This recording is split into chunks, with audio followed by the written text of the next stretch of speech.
and there's lots of hugs and lots of trying to encourage her and make sure that she's finding a way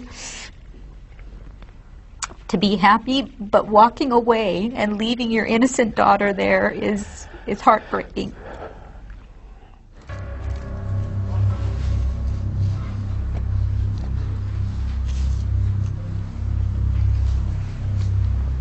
In that heady first week, the prosecution's version of Meredith's murder had become the gospel. Meredith had been killed by Amanda Knox and her friends.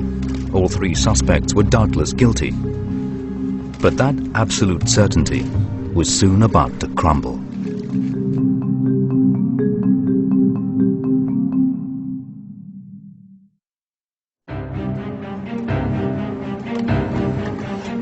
Within days of the death of Meredith Kercher, the prosecution were claiming it was a murder based on drugs and sex. They were convinced that Meredith's flatmate, Amanda Knox, was right at the heart of the crime. Amanda è dipinta dagli investigatori come una specie di ragno, che è una vedova nera, ecco, quello che una donna pericolosa e assassina che nelle sue spire erotiche praticamente unisce tutti gli altri membri della questione, della scena del delitto. E io credo che se Amanda fosse stata brutta non sarebbe successo questo.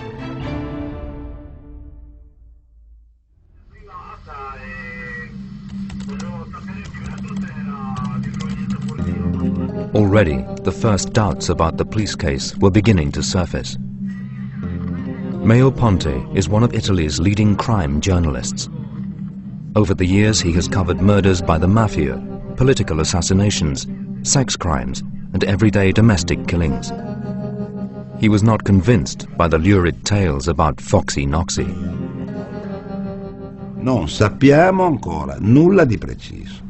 Perlomeno è un mistero perché Meredith sia stata uccisa e soprattutto come e da chi.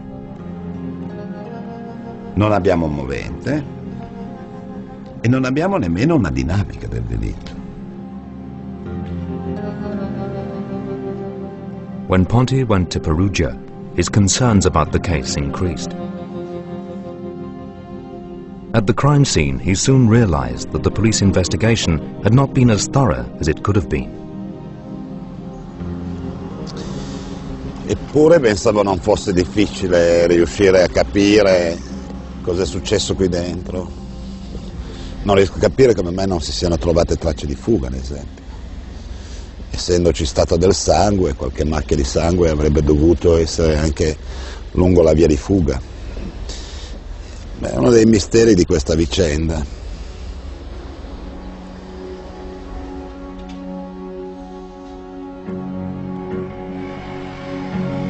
Ponte went across to the University for Foreigners, just 5 minutes from the crime scene, to see where the story of Meredith and Amanda Knox began.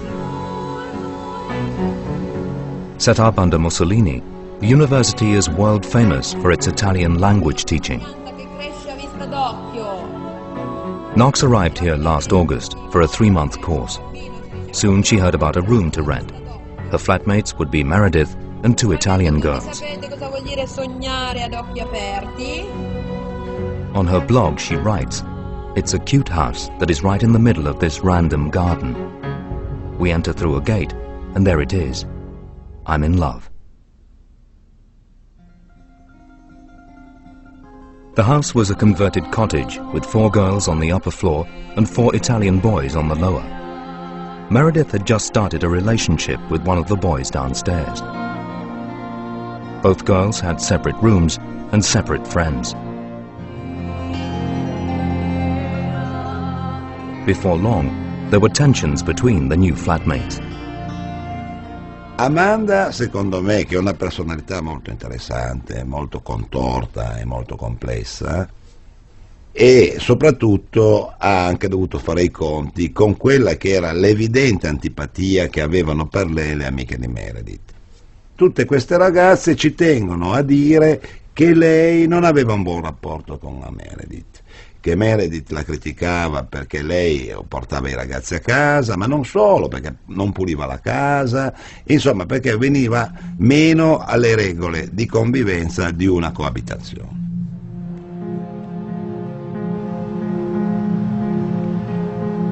Meredith, at 21, was just 1 year older than Amanda Knox when she arrived in Perugia. She told her father about the men that Knox brought home. Strange types, she said. Meredith was a fantastic girl. She was just so bubbly all the time. She never seemed to worry about anything. She always made the best of the situation, and she was just always smiling and always happy, and made you feel a lot like at home, like when you were around her. The last pictures of Meredith were taken the night before she died. It was Halloween.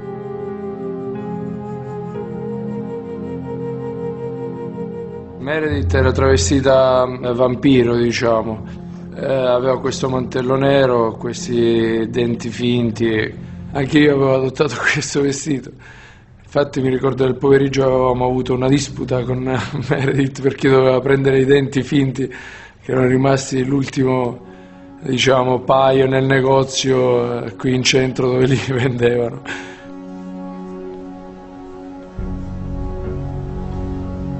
The following evening, Meredith had a pizza with friends and watched the film Notebook on DVD. Just before 9, she walked back to the cottage, telling her friends that she was tired and wanted an early night. She went some of the way with one of the girls she'd had supper with. The last part of the walk, however, Meredith was on her own.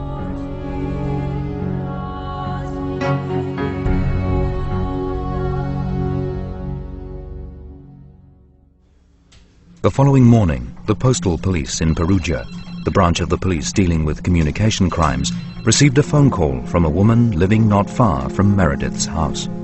La polizia postale è andata alla casa di Via della Pergola 7 per un motivo banalissimo, nel senso che qualche ora prima una signora a circa 200 metri dall'abitazione aveva ritrovato in un prato i 2 cellulari di Meredith.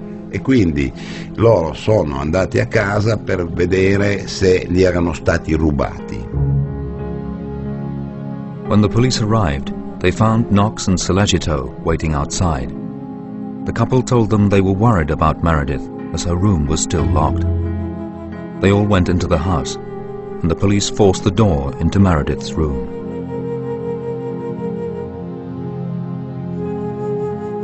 The crime scene photographs tell their own sad story. Blood around the room, underwear on the floor, and the duvet taken from the bed to cover the dead body.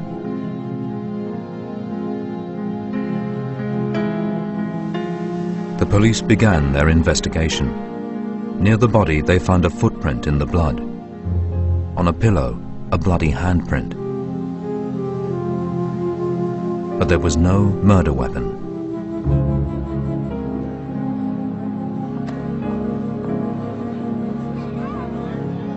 Mayo Ponte was relying on his contacts with the police and the lawyers for his information.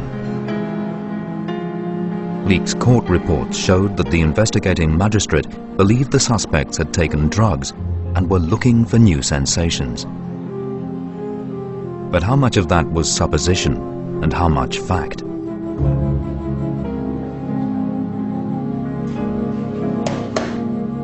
Professor Carlo Torre is a leading pathologist who has performed 6,000 post-mortems.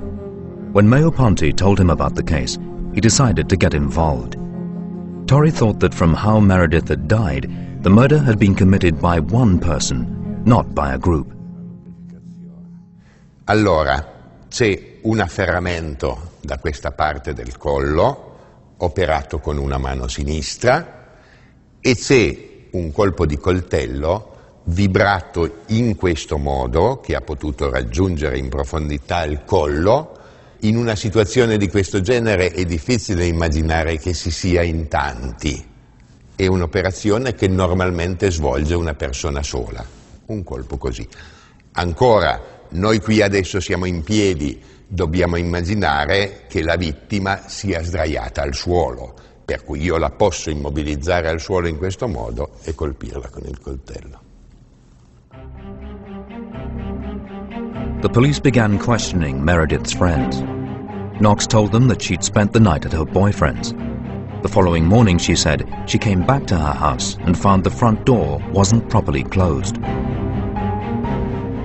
I got a phone call early in the morning, and it was Amanda, and the first thing she said was, "I'm at home and I'm all right, but I think somebody's been in my house." Knox claimed there were spots of blood in one bathroom and an unflushed toilet in another. She decided to take a shower. In one of the other girls' rooms, a window had been smashed. According to Knox, after she'd taken her shower, she went back to get Sollecito, and they both returned to the house together. That was when the police turned up, and the murder investigation began. Soon the press and the police were beginning to take notice of how Knox and Sollecito were behaving. Cameras caught them kissing outside the house. It was deemed inappropriate behavior. When the interviews continued at the police station, there was more criticism. Tutti erano molto, appunto, scioccati, tristi, tranne loro due. Amanda e il ragazzo, appunto, ridevano, scherzavano fra di loro, si sbaciucchiavano, sembravano al di fuori di tutto quello che fosse successo, al di fuori della situazione che c'era in quel momento. At the University for Foreigners, where Knox was studying Italian, there were more tales. The press got hold of a letter written by Knox to her mother as part of her course. Knox's main concern seemed to be to go shopping. "I'm on edge. I can't stop thinking about Meredith's death. What I really want, Mom, is for you to take me shopping." This whole thing happened, and we got into school on Monday, and I actually said to my friend, "It's strange that Amanda's here. I mean, her roommate got killed. I wouldn't want to go to school anymore." To me, she didn't seem, I don't know, she didn't seem shocked, or she seemed sad. But apart from, not like I'd imagine a person, or I'd imagine myself, when a person that is close to me gets killed in that way. Then a security video came to light from a local clothes shop. The shopkeeper told journalists that Knox had been buying sexy underwear, and that she and Sollecito had been kissing, giggling about the great sex they were going to have.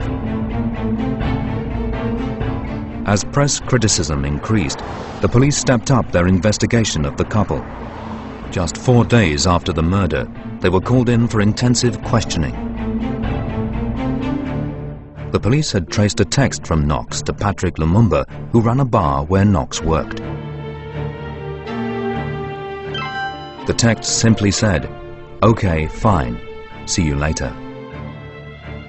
When the police put it to Knox that she had arranged to meet Lumumba as part of the plan to kill Meredith, Knox completely changed her story.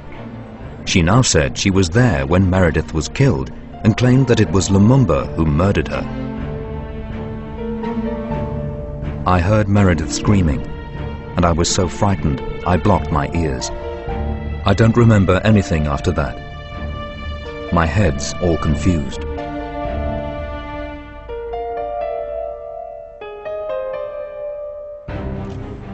Within hours, Knox, Sollecito and Lumumba were under arrest. The Perugia police had solved Meredith Kercher's murder in record time. At the Serious Crime Squad in Rome, you could almost hear the champagne corks popping. È ripresa la cattura di Bernardo Provenzano che era il capo indiscusso della mafia siciliana. Queste sono delle foto che ritraggono un killer seriale. In queste immagini vengono rappresentati altri successi del servizio centrale operativo. Solving the Perugia murder had already become part of the folklore. Beh, attraverso delle tecniche investigative molto particolari abbiamo deciso di fare molte domande a tutti i testimoni e di valutare le risposte e soprattutto il comportamento che questi testimoni avevano in occasione degli interrogatori.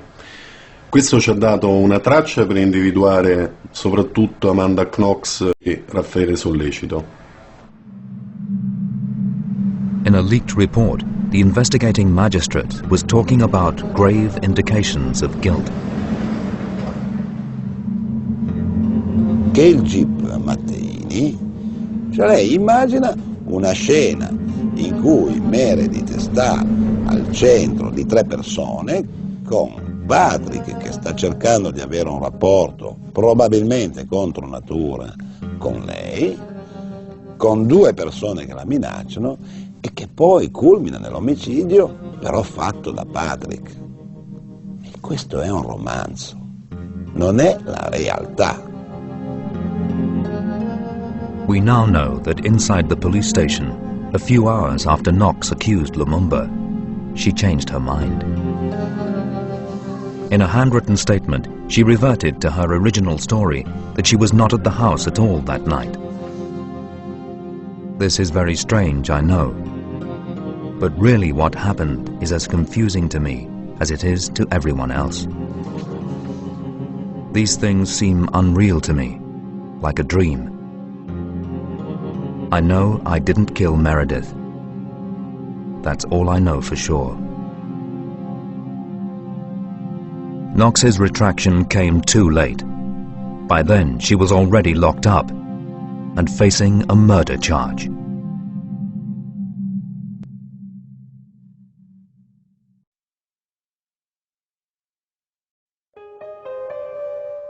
Amanda Knox and her boyfriend are suspected of murdering the British student Meredith Kercher.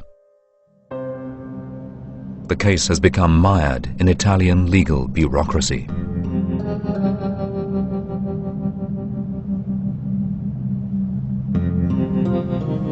I know the judicial system in this country, in Italy. It takes a long time. It takes months before you have the evidence, and then the evidence is contradictory. So everything is foggy. You don't know where you are. That's why it's a great triumph of confusion. In the early stages of the investigation, everything seemed to be going the police's way. Every day, new rumors justified the arrests. Knox had been seen by 2 men washing some clothes and a pair of shoes with an African man in Via Fabretti the day after the murder. CCTV cameras in a car park across the way from her house had captured images of Knox entering the cottage just before Meredith arrived. There were reports that neighbors living in the flats overlooking the cottage had seen 2 people running away from the house. None of these stories has yet been substantiated.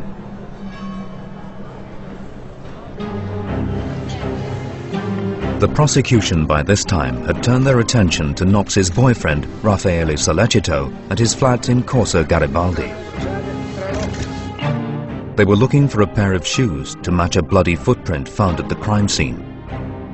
And they were also looking for the murder weapon. They claimed they found both. The police turned up a pair of Sollecito's trainers and were convinced they had a perfect match. They also claimed they had a possible murder weapon. Tests on the knife revealed Meredith's DNA on the tip of the blade and Knox's DNA on the handle. When it was revealed that Sollecito had a knife collection, everything seemed to fit into place. Knox had met Sollecito shortly before the murder. They had been dating for about 2 weeks. 2 weeks. But I think it was a steady 2 weeks. They met at a classical musical concert at the college, and he came to her place of work after that, and I think they just really clicked. She put him on the phone, say hi to Raphael, yeah. Sollecito is from a well-off family in the south of Italy. He came to the University of Perugia to study computer science. Sembra un bel tipo. Ma le fotografie non lo fanno più grande e più bello. È un ragazzino proprio. Infatti questa era l'assurdità. Ma guarda che lì il problema grosso è che ci sono dei soggetti che sono terrificanti, perché sì, Amanda è già più furba di sollecito. The police were having problems holding Patrick Lumumba, the man Knox had accused. He ran a nightclub called Le Chic. A forensic examination of the club brought up nothing, and there were no traces of Lumumba at the crime scene. To add to this, Lumumba had an alibi. There were witnesses who could prove he had been in his bar all night. Finally, the Perugia police had to face up to the facts, and Lumumba was released. Ringrazio molto Dio, sì, che mi ha aiutato a tornare a casa. E sono contento di tornare a casa. For Lumumba, it was the end of a nightmare. Every time I try to ask it why I am there, but nobody told me why. They said, "Man, you know what you did. You know what you did." Maybe they're saying they're saying maybe terrorism, maybe something. I think exact, yeah. I think Amanda accused me because I'm black. I think that. You know, when you look at the face of Amanda, it's a good face, no? And what he did for me, because it's not good, yeah, you know. Knox's confession had led the police down the wrong path. The case was opening up again. Less than 3 weeks after the murder, new evidence was appearing that someone else had been in Meredith's house that night, and that was going to change everything. Tutta l'impostazione, tutto il quadro indiziario, tutto il disegno messo a posto dal GIP non aveva più senso a quel punto, perché veniva messo in forse da una nuova persona, dall'ingresso sulla scena del delitto di una quarta persona. I'm a vampire, I'm Dracula, I'm just suck your blood. When the police named the fourth person, he too had a bizarre posting on the internet.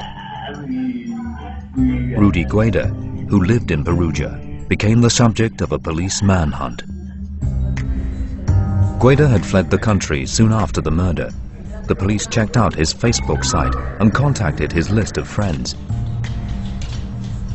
When he phoned them on the internet, the police were listening in. Abbiamo iniziato a parlare e io ci ho provato nel senso che anche lei ci stava. Però alla fine non abbiamo fatto niente perché lei non aveva il preservativo e io ce l'avevo. Ma tipo di lì, tipo il mio sul giornale c'è scritto, se qualcosa ci avrei fatto, dice. Sì, ma infatti te sto dicendo, abbiamo solo cose orali. Niente, nessuna preservazione, perché non avevo il preservativo, non abbiamo fatto niente. The police traced the computer Rudy Gueda was using to an internet cafe in Germany. The next step was to get Interpol to arrest him. Back in Italy, Gueda admitted being at the house when Meredith died, but insisted he had not killed her. Both in a letter written in Germany and under interrogation by the Italian police, he said he was in the toilet listening to his iPod when he heard Meredith screaming. He claimed the murderer, an Italian man, had attacked him before fleeing, possibly with an accomplice. He then went to Meredith, but she was already dying. He tried to staunch the knife wound with a towel. Gueda then left the house and went with friends to a disco. The following day, he took a train to Germany.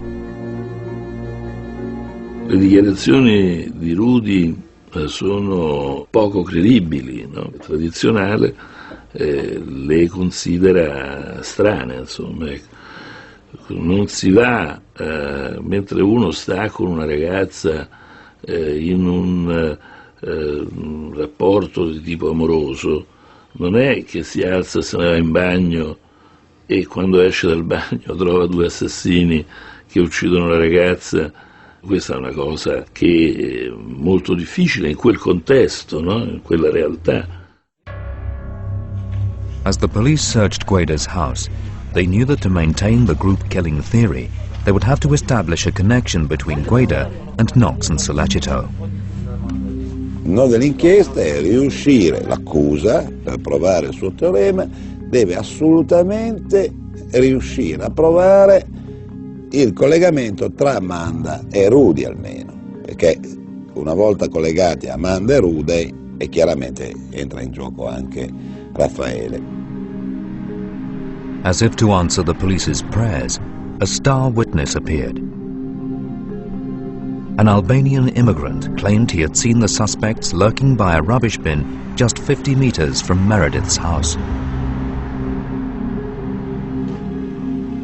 The Albanian said that on the night before the murder, as he was parking his car near the house, he ran into a dumpster. He claimed Knox, Sollecito and Guaida immediately sprang out, and that Knox threatened him with a knife.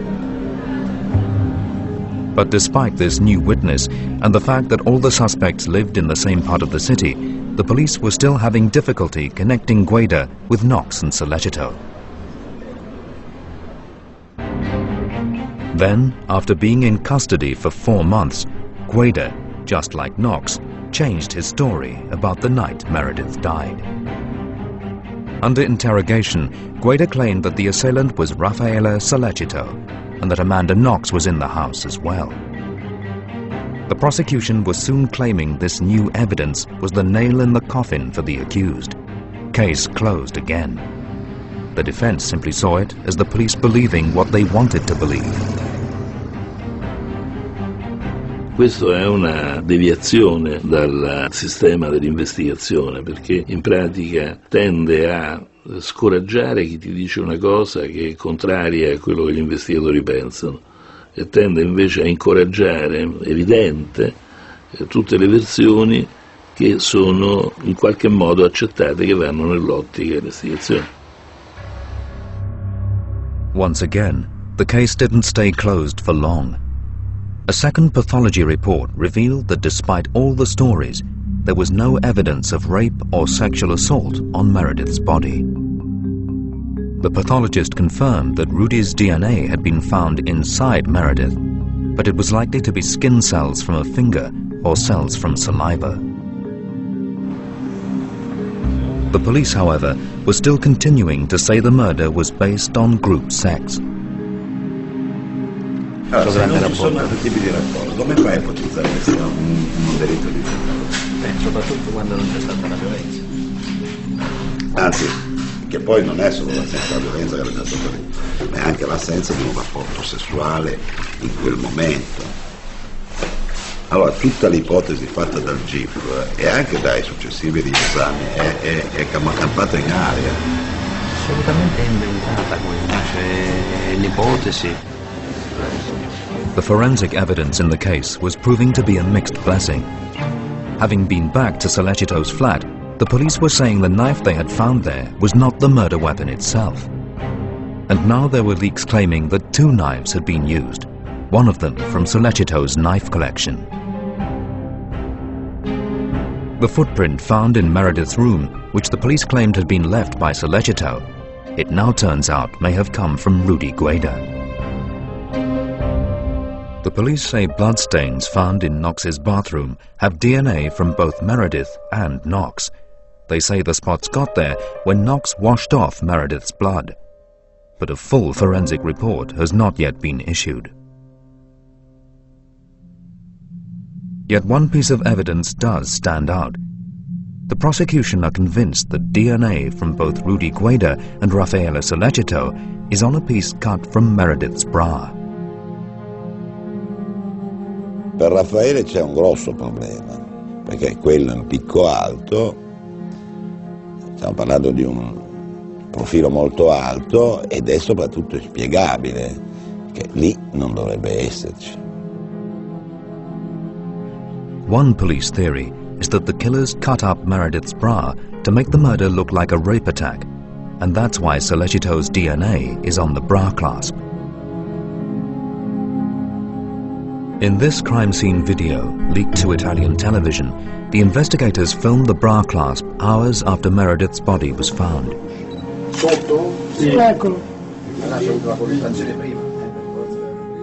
What is causing concern is that the clasp was not formally entered into evidence till 6 weeks later, when the forensic team made a second examination, this time with the defendant's lawyers present.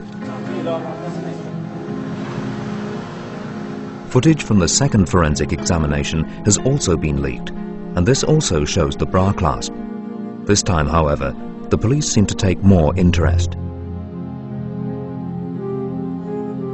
They marked the spot on the floor where the clasp is found. However, from this video, it looks as if the clasp is now in a different place than it was on the first video. Also, when the investigators placed the clasp in the specimen bag, the defense claim it appears to have been contaminated since the first video. If that defense claim turns out to be true, the DNA evidence against Sollecito will be seriously undermined. Io credo che purtroppo nelle indagini, almeno in Italia, ci si affida troppo alla scienza e meno alle indagini tradizionali, alla tenente Colombo, diciamo così, e allora si dà troppa, si pensa sempre che la scienza risolva tutto. La scienza risolve quelle poche cose che può risolvere, che di solito sono cose abbastanza marginali, e soprattutto se viene spinta all'estremo, come appunto la ricerca di tracce infinitesimali di DNA, può portare a degli errori gravissimi.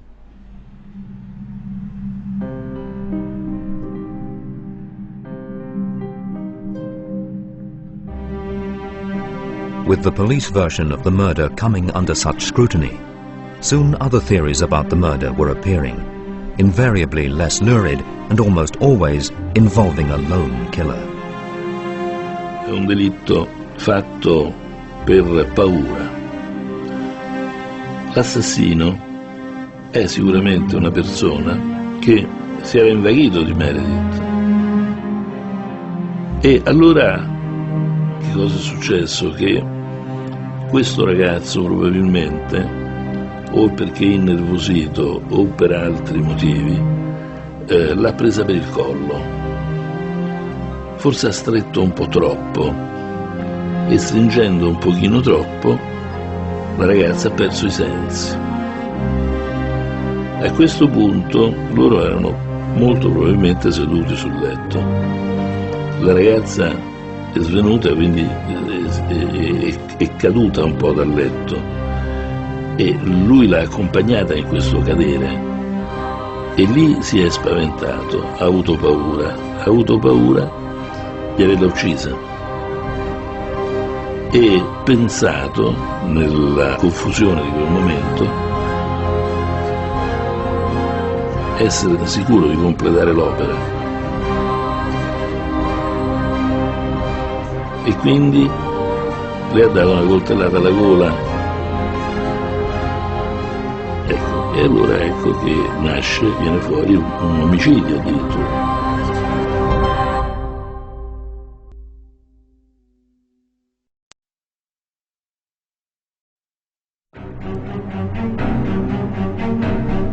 Amanda Knox is spending her 5th month in an Italian jail on suspicion of murdering the British student Meredith Kercher. The Italian High Court has ruled that Knox and the 2 other suspects can be kept in jail for up to a year without being charged. She doesn't understand why she's being held because she hasn't done anything. She hasn't done anything. And it becomes very difficult as parents to try to tell her why she's here. And you have to just kind of put everything in very short horizons for her so that she can get through this, because prison is not easy. Le oscillazioni dell'umore sono caratteristiche di ognuno di noi, per loro magari in maniera un po' più vistosa, però normalmente abbastanza tranquilla. Credo che tutti la conservino, sia chi magari riconosce anche la sua colpevolezza e spera in una sentenza giusta o mite, sia anche chi sostiene la sua innocenza e quindi chiaramente la speranza è più grande. Fondamentalmente sì, questa speranza la sostiene giorno dopo giorno. The prosecution say they intend to charge the 3 suspects in June and hope to put them on trial in October. By then, Knox, Sollecito and Guaida will have spent nearly a year in prison. You see, that's the Italian mentality. If you keep them there long enough, all by themselves, who knows? If you put some sort of technological device to listen to their intimate conversations, their diaries, etc., they might betray themselves. They might disclose the truth about what happened. New leaks and new rumors still appear almost daily, but without a confession, there seems to be little real progress. Io credo che la soluzione a questo caso arriverà. E arriverà quando uno dei 3 personaggi che sono in prigione oggi deciderà di parlare. Se su Amanda e Raffaele si può discutere, ci si può dividere, li si può ritenere innocenti, colpevoli, le prove non sono univoche. Su Rudy non ci sono dubbi. Più lui è un uomo seduto sull'ergastolo ed è lui che deve decidere.